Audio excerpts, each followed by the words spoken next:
I didn't really know who I was or what I was, and I didn't really have the language I have now around trans. So I started trying to look for trans things on the internet without really knowing what I was looking for.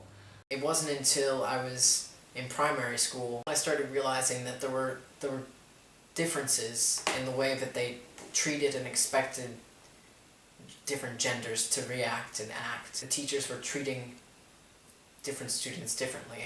Transition has been about aligning how I feel inside with how I feel outside.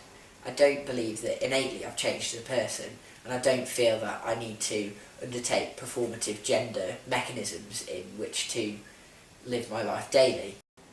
A couple of days ago I was stood in a coffee shop and it was my turn before I knew it, and the chap behind the counter goes, "Oh, hello sir, what can I get you?"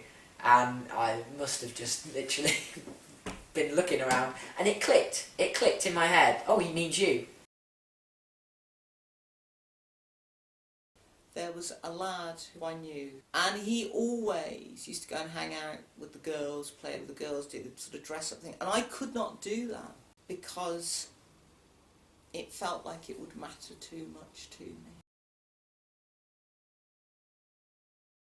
Being in a band and raising all kinds of issues, raising trans issues and raising feminist issues, you get a response. If you're doing loud, aggressive punk, people can't ignore what you're talking about.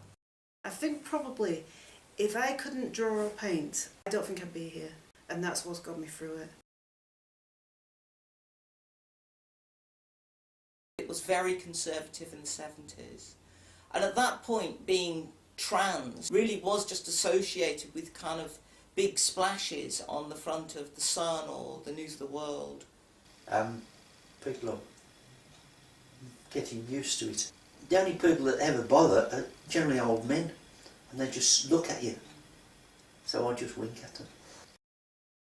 One day, people like me will be able to go anywhere and not have problems.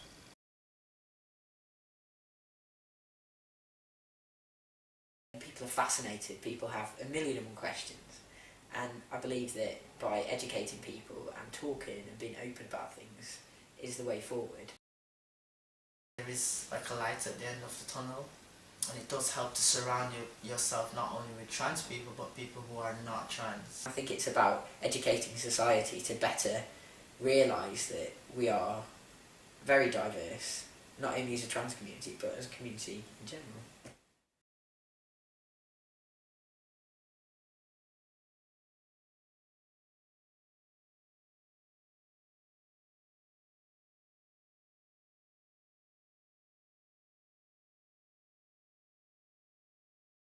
When I transitioned over 20 years ago now, I think that something like this, an event like this, was actually unimaginable. It was certainly unimaginable in the UK.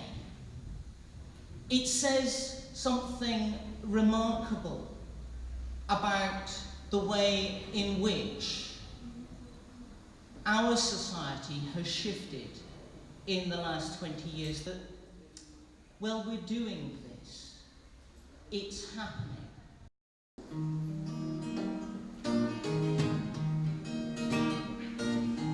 OMG, just look at you.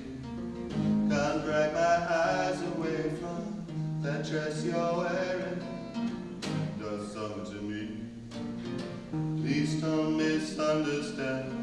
I'm really not the type of man who wants a girl like you for a one-night stand. I want to spend time with you. Listen closely while you tell me all about the little things you know. I want to hear your view about hair and shoes, but now you're looking confused. Maybe here's a clue. Won't you tell me? I want to hear your curly dreams, fashion labels and magazines. Which method do you favor? Shave wax or an epilator? 20 years ago, and maybe even now, many of us who are trans were seen as tabloid fodder. as freaks, as other, as the ones to be pointed at. But this exhibition is about saying we are normal, we are ordinary.